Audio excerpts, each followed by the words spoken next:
Hello all. तो स्वागत है आप सभी की चुलबुली से अंकिता के चुलबुले से नए ब्लॉग में। तो आज मैं और अथर्व काफ़ी ज़्यादा खुश थे क्योंकि आज था अथर्व का फाइनल एग्ज़ाम का फाइनल पेपर और मैं इसे पहुंच गई सीधे स्टॉपेज छोड़ने और वहां से लौटकर मैंने एप्पल किया कट और मैंने और सिम्बा ने बांट के एक एक एप्पल खा लिया। उसके बाद मैं लग गई सीधे घर के सारे कपड़े वॉश करने में क्योंकि आज होलिका दहन है और होली है। यस, तो कपड़े धोना बहुत ज़रूरी है क्योंकि हम लोग जब रंग खेलते हैं ना तो पूरे घर में खेलते हैं। तो मैंने सोचा चलो जल्दी से कपड़े वॉश कर कर सबको सुखा के और हटा लूँ। तो मैंने ये काम कर लिया। मैं पहुंच गई सीधे सब्ज़ी मंडी क्योंकि आज होलिका दहन है तो मुझे यहाँ से ये चने और भी बहुत सारी चीज़ें लेनी थी। फिर मैं पहुंच गई अथर्व को स्टॉपेज लेने के लिए। तो यहाँ पे ये बच्चे रंग खेलना शुरू कर दिए थे और मैंने भी जल्दी से एक वीडियो कैप्चर कर लिया क्योंकि मुझे अपने स्कूल के दिन याद आ गई। फिर मैं पहुँच गई सीधे घर और रात में ही होलिका दहन होना था तो मैंने सोचा चलो जल्दी जल्दी से सारे बड़कूले पिरो लूँ। तो मैंने इसको पिरो लिया और आपके यहाँ ये होता है तो ज़रूर कमेंट करके बताइएगा।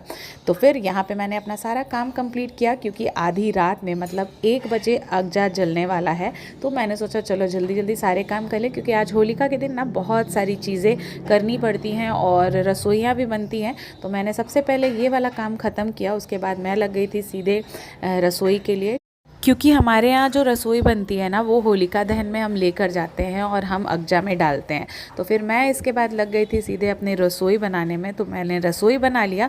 उसके बाद सबसे मेन काम था जो कि अथर्व का था, डंडे को बांधना, जिसमें हम लोग जो राख लेकर आते हैं ना वो बांधा जाता है। तो वो हमेशा ही हर साल अथर्व लेके जाता है और वो खुल जाता है और बहुत मुश्किल होती है राख निकालने में। इस बार तो अथर्व ने भी एकदम ठान लिया था कि इतना टाइट बांधना है कि ये खुल के गिरे ना। तो फाइनली इसने अपना ये काम किया। उसके बाद देखते देखते इसका एक फ्रेंड आ गया इससे मिलने, बहुत ही अच्छा स्कूल फ्रेंड है। तो मैंने यहाँ पे पनीर पकौड़े बना लिए दोनों बच्चों के लिए और इन दोनों को सर्व किया। उसके बाद मैं आ गई सीधे मम्मी के पास और यहाँ किया बढ़िया बढ़िया सा डिनर। उसके बाद हम लोग घर आ गए वापस और घर आने के बाद सोने का सोचा। तो क्या सो सकते हैं भाई, सिम्बा इतना परेशान करता है।